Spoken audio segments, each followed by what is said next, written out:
suasana malam ketiga Lebaran bertepatan dengan tanggal 24 April 2023 dari kawasan Ketapang, Banda Aceh.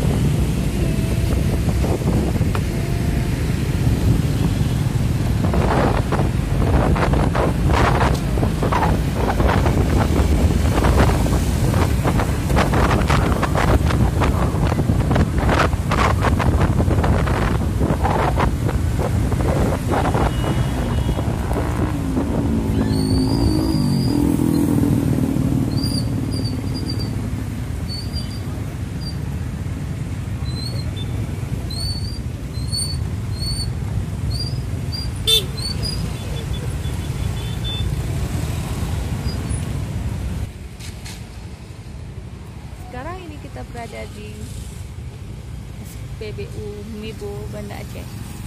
Lumayan sepi keadaannya.